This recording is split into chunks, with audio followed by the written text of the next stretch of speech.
Hey guys, it's Smiley, here to show you the build that got me Akatsuki. It's insanely powerful as is, and even now I would still consider it suboptimal. Because there are just so many better things that could be done on it, make sure you stick around for the combo that I'm ungatekeeping, as it is by far one of the most powerful combos in all of Bloodlines. This build is so powerful that I have defeated several Kage level threats with it, including both the Akatsuki leader and the Kaze Kage, not the same one from my other video, but the Kaze Kage nonetheless. That said, let's actually showcase the build.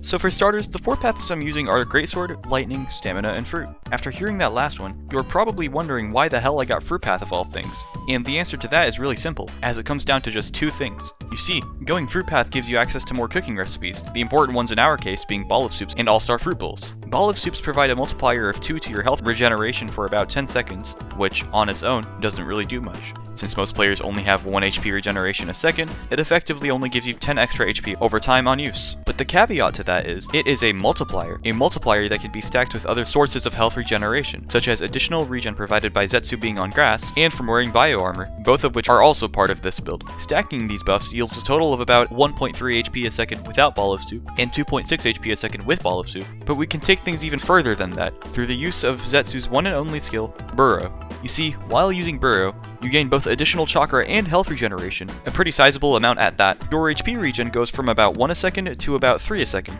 which is already pretty crazy. But when you stack that with a Ball of Soup, you can heal 6 HP a second. That is even further exemplified while out of combat. Drinking a Ball of Soup gives you 12 health a second. This means that you can leave a fight, get out of combat, and then heal to full in no time at all to rejoin the fight quickly. But I've been ignoring a big flaw that Burrow has, being that for as long as you are burrowed, you're kinda just a sitting duck, prone to taking a lot of damage over time. I did already mention that while burrowed, your regeneration gets increased, but is still not enough to out-heal the damage you can take while burrowed, especially in a boss raid, which to be an Akatsuki you're gonna have to do a lot of. That said, what can you actually do about this flaw? It's simple really. The solution is a single trait. And this trait will single-handedly increase your survivability on this build exponentially. The trait that I'm referring to is Immovable. The trait Immovable gives 50% damage reduction while you're in hyper armor, so think of actions like casting a Master Jutsu, Flicker Stepping, using Cleave Rush, and M1ing or M2ing while in Hyper Roar. Now you're probably wondering, what does Immovable have to do with Burrow? To answer that, I need to explain how the skill actually works. Once you've burrowed underground, clicking M2 will, after a short delay, teleport you to where your cursor is, emitting poison along the way. To actually allow you to do this and prevent you from just getting stuck underground because you're getting infinite stun by an attacker, the move was given hyper armor. I think you can see where this is going. While burrowed, not only are you getting increased health regeneration, but you're also taking 50% less damage. Now that solved the sustain part, but what about the sitting duck part? Well, remember how I mentioned that the M2 of Burrow teleports you, emitting poison? That gives you 2 uses when it comes to using Burrow.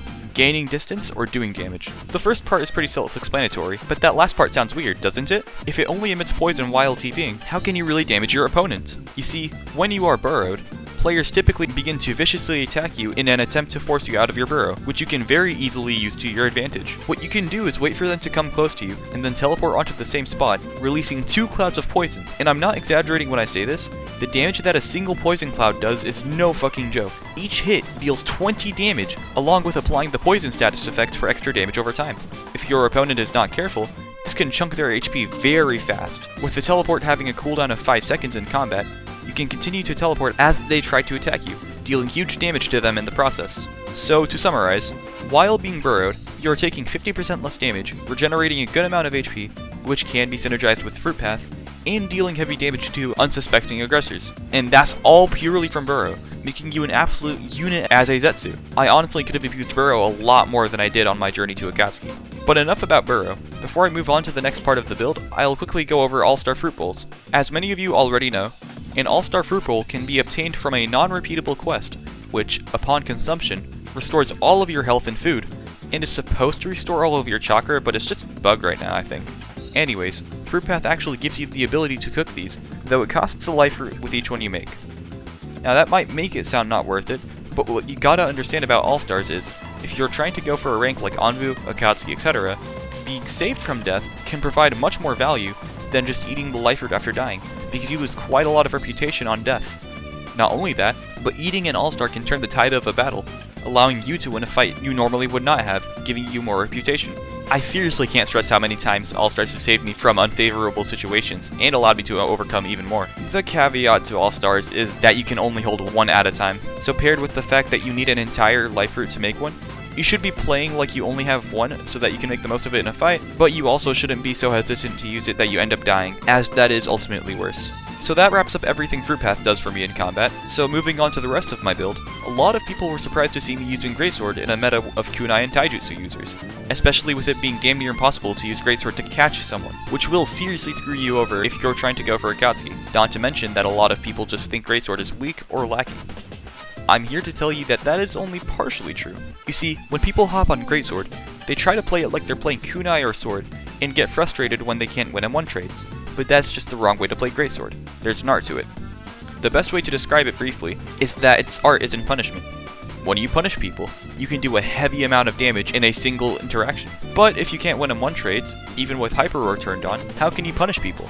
You actually have a lot of options, believe it or not. I won't be going over everything, as I plan to cover that in a PvP guide series I'm working on, which, if you would like to help out with, you can join my Work in Progress Discord server, where I will be doing things like announcing upcoming projects and videos, both of which you have the chance to be a part of if you're in the server, along with polls, tailed beast hosts, and many other things. If any of that piqued your interest, feel free to join my server with the link down below. Getting back to how you can punish with Greatsword, the most common way you can punish is you could subbait your opponent by landing a cheeky M1 after a perfect block or something.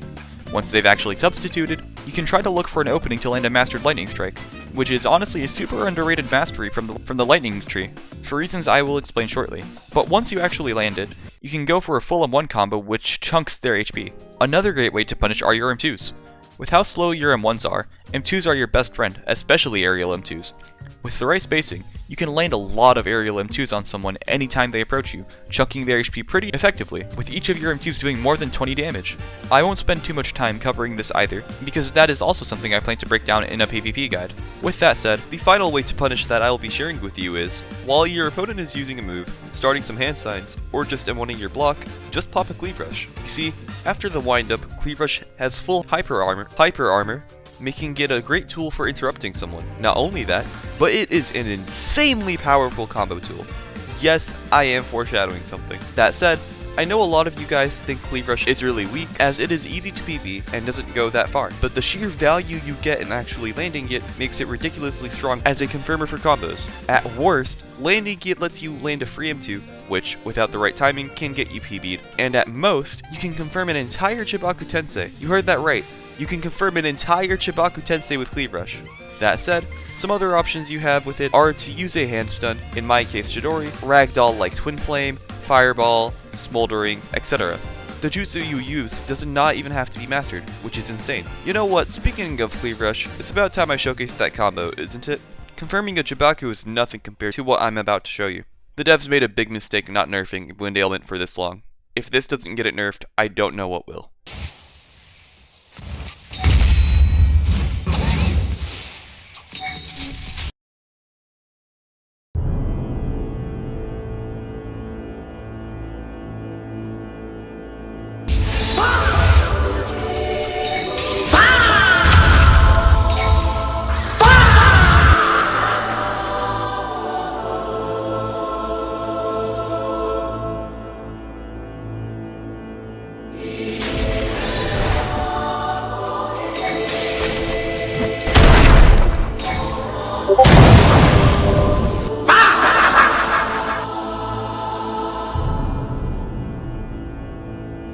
Now there are many variations of that combo, but I commonly try not to risk going for the Chidori, and just do the Cleave Rush to confirm a Kieran. You can also just do a full M1 combo while they're caught in the tornado, melting their HP. Let me tell you, when I was in the lab cooking this build, I immediately had a vision for this combo, and just knew it would work, before the build was even progressed. Also no, the damage of the combo wasn't clickbait. It usually does more than 100 damage, but the tornado bugged in that clip. That brings me to the next part of my build, Gunbai. Gunbai's tornado applies the wind effect, which can lead to the bullshit you just witnessed, as well as dealing a sizable amount of damage just by itself.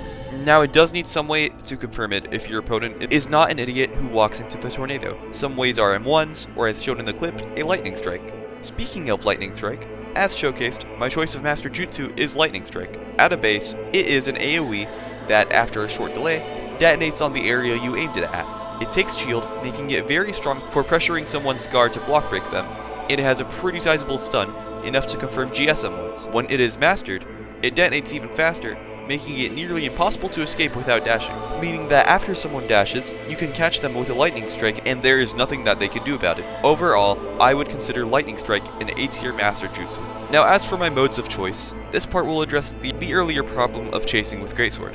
I primarily use Madara's MS and lightning cloak. Now to explain Madara's MS, it synergizes insanely well with this build in multiple ways. When you use combat fluidity, you start M1ing like a kunai on greatsword, letting you melt someone's HP if they try to M1 trade you while you're also in Hyper Roar. Furthermore, paired with Lightning Strike taking shield, Susanoo Cross Slash basically becomes free damage whenever you like, although it comes with a steep chakra cost. Now to actually address chasing, Lightning Cloak paired with Greatsword is honestly insane. What you can do is, when someone is running away, wait for them to dash, and then teleport onto them, and do one of three things. Use a running M1, Hyper Roar, or Cleave Rush. You want to running M1 if you want to get them off of sub, assuming you're confident you can catch them again. Or you can Hyper Roar if you want to quickly ensure that they get combat tagged immediately, and you use Cleave Rush if you think they are so focused on running away that Cleave Rush will be a free combo. That said, some other modes that you can use are Matatabi Cloak, along with both Sasuke's and Pain's Rinnegan's. Matatabi is insane for mobility, regen, and chasing, while Pain is pretty good for the subbait and burst damage playstyle of Greatsword, and Sasuke is great for void play, using the combo that I mentioned earlier, Cleave Rush into Chibaku. On the topic of variations to the build, that brings me to what I was alluding to earlier. As much as I gassed the build up in its current state, it has the potential for so much more. While Zetsu is incredibly strong for the reasons I described, other clans can work extremely well with Greatsword, some of which being Aburame, if you want to focus on the subbait aspect, Uchiha if you want to focus on the Madara guard cheese aspect, Arui if you want to focus on the raw Kirin damage with that bullshit combo, and Atu if you want to focus on the bleed aspect, which should not be understated. Even as a non-Otsutsuki, I would regularly blood pop my opponents when I played aggressively enough. Seriously though, Atu Greatsword is fucking ludicrous. You get hit a couple times, look at your bleed, and you're at like 96%. Now that's just for clans. Another path that would work extremely well with the build is sealing, believe it or not. You see, Cleave Rush into raw ceiling floor is just straight up true. Furthermore, if you catch someone in a ceiling floor, but they're blocking it, you can just Hyper Roar them, which forces them to eat the seal because Hyper Roar makes them unblock. Another option is Fire Style, which Slurs is actually using. Shout out to Slurs! For some more options, which is actually pretty good, because there are times where you will just feel out of options on Greatsword. That's about all for the build, but keep watching because I have some funny ass clips to show before you go. Be the belt real quick, you know. Oh really? Easy. Eat this. Eat this! Smash! Oh my god, you're cooked. Who's cooked? What the fuck? Oh yeah, you have a move pool as well. Damage. What the fuck? True combo. What the fuck? Oh my god, the hitbox is already nerfed. It does. Everything needs to be nerfed when it's against you. But I if know it's how to against abuse us, it doesn't have to be nerfed. I know how to abuse everything, bro. That shit needs to be nerfed. Alright, bro.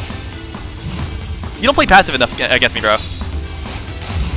Yeah, he plays so aggressive. I'm the passive player. Yeah, exactly. That's what Greatsword's counter is. Low key, not low key, high key. Sorry, please.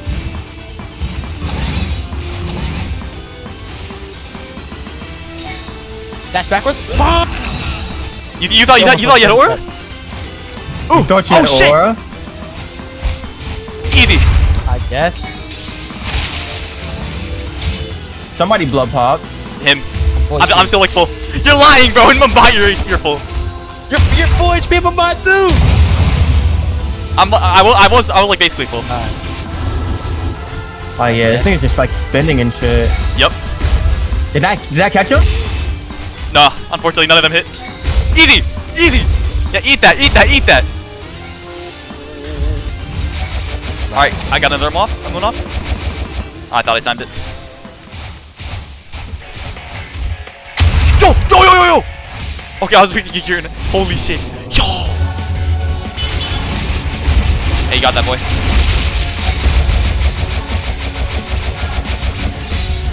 Rock that burrow.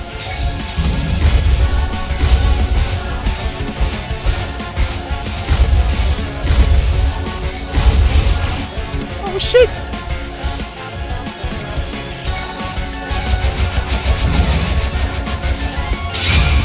Eat that, boy. Yo!